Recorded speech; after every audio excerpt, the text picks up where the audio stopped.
Hello ಸ್ನೇಹಿತರೆ, ನನ್ನ academy 26 YouTube ವಾಹಿನಿಗೆ ಆತ್ಮೀಯ ಸ್ವಾಗತ.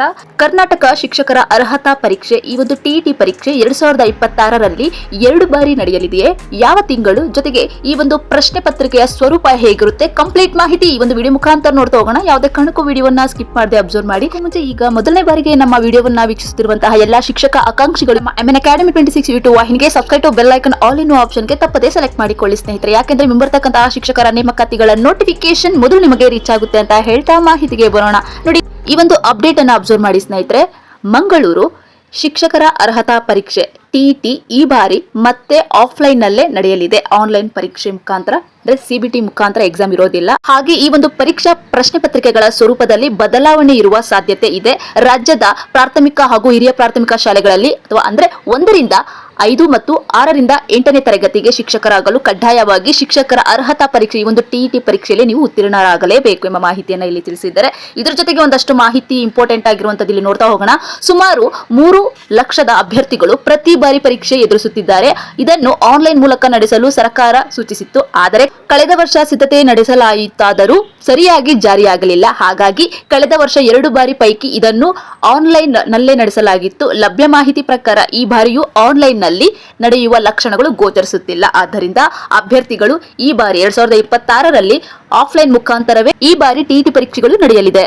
ಸ್ನೇಹಿತರೆ, ಬಹಳ ಇಂಪಾರ್ಟೆಂಟ್ ಆದ ಮಾಹಿತಿಯನ್ನಷ್ಟೇ ನಾನು ಇಲ್ಲಿ ತಿಳಿಸ್ತಾ ಇರುವಂತದ್ದು. ನೆಕ್ಸ್ಟ್ 2026ರಲ್ಲಿ ನಡೆಯುವಂತಹ ಪ್ರಶ್ನೆ ಪತ್ರಿಕೆಯಲ್ಲಿ ಬದಲಾವಣೆ, ಅದನ್ನು ಕುರಿತು ಒಂದಷ್ಟು ನೋಡ್ತಾ ಹೋಗೋಣ. ನೋಡಿ ಸ್ನೇಹಿತರೆ, ಈ ಮಧ್ಯೆ ಆಫ್ಲೈನ್ ಪರೀಕ್ಷೆಯ ಪ್ರಶ್ನೆ ಪತ್ರಿಕೆಯ ಸ್ವರೂಪವನ್ನ ಸರಳಗೊಳಿಸಲು ಚಿಂತೆ ನಡೆಸಿದೆ. ಆದರೆ ಕನ್ನಡ ಮಾಧ್ಯಮದವರಿಗೆ ಕನ್ನಡ ಹಾಗೂ ಇಂಗ್ಲಿಷ್ ಪತ್ರಿಕೆ ಇದ್ದರೆ, ಕನ್ನಡೇತರ ಮಾಧ್ಯಮದವರಿಗೆ ಇಂಗ್ಲಿಷ್ ಅಲ್ಲದೆ ತಮಿಳು, ತೆಲುಗು, ಮರಾಠಿ, ಉರ್ದು, ಸಂಸ್ಕೃತ ಹೀಗೆ ಸುಮಾರು 7 ಭಾಷೆಗಳಲ್ಲಿ ಪ್ರಶ್ನೆ ಪತ್ರಿಕೆ ಭಾಷಾಂತರಿಸಿ ನೀಡಲಾಗುತ್ತಿತ್ತು. ಹೀಗಾಗಿ ಉರ್ದುವಿನಲ್ಲಿ ಪರೀಕ್ಷೆ ಬರೆಯುವವರಿಗೆ ಇದ್ದರೆ ಅವರಿಗೆ ಉಳಿದ 6 ಭಾಷೆಗಳ ಭಾಷಾಂತರಿತ ಒಂದು ಪ್ರಶ್ನೆ ಪತ್ರಿಕೆಗಳಿಗೂ ಸಿಗುತ್ತಿತ್ತು. ಇದನ್ನ ಮುಂದಿನ ದಿನಗಳಲ್ಲಿ ಆಯಾ ಭಾಷೆಗೆ ತಕ್ಕ ಹಾಗೆ ಪ್ರತ್ಯೇಕಗೊಳಿಸಲು ಇಲಾಖೆ ಈಗ ಆಲೋಚಿಸುತ್ತಿದೆ. ಅಂದರೆ ಕನ್ನಡೇತರ ಇಂಗ್ಲಿಷ್ ಮುಖ್ಯ ಪ್ರಶ್ನೆ ಪತ್ರಿಕೆಯ ಜೊತೆಗೆ ಅವಶ್ಯವಿರುವ ತೆಲುಗು, ತಮಿಳು, ಮರಾಠಿ ಸಹಿತ ಆಯ್ಕೆ ಮಾಡುವ ಒಂದು ಪ್ರಶ್ನೆ ಪತ್ರಿಕೆ ಮಾತ್ರ ಲಭ್ಯವಾಗಲಿದೆ ಎಂಬ ಮಾಹಿತಿಯನ್ನ ಇಲ್ಲಿ ತಿಳಿಸಿದ್ದಾರೆ. ಇದು ನಿಮಗೆ ತಿಳಿದಿರಲಿ, ಓಕೆನಾ. ನೆಕ್ಸ್ಟ್ ಮೇನ್ ವಿಷಯಕ್ಕೆ ಬರೋಣ ಸ್ನೇಹಿತರೆ.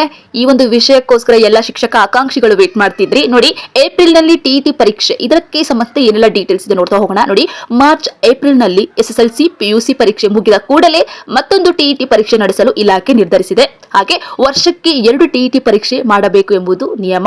ಆದರೆ ಕಳೆದ ವರ್ಷ ಮಾತ್ರ ಆನ್ಲೈನ್ ನಲ್ಲಿ ಪರೀಕ್ಷೆ ನಡೆಸುವುದಾಗಿ ಕೊನೆಯವರೆಗೂ ಕಾದು ಡಿಸೆಂಬರ್ ನಲ್ಲಿ ಪರೀಕ್ಷೆ ಆಗಿತ್ತು. ಈ ಬಾರಿ ಏಪ್ರಿಲ್ ನಲ್ಲಿ ಹಾಗೂ ಡಿಸೆಂಬರ್ ನಲ್ಲಿ ಪರೀಕ್ಷೆಗಳನ್ನ ನಡೆಸುವುದಾಗಿ ಇಲಾಖೆ ಈಗ ಸಿದ್ಧತೆ ನಡೆಸುತ್ತಿದೆ ಎಂಬ ಮಾಹಿತಿಯನ್ನ ಈಗ ತಿಳಿದು ಬಂದಿದೆ ಸ್ನೇಹಿತರೆ. ಆದ್ದರಿಂದ ಶಿಕ್ಷಕ ಆಕಾಂಕ್ಷಿಗಳು ಆದಷ್ಟು ಪಾಸಿಟಿವ್ ಆಗಿರಿ.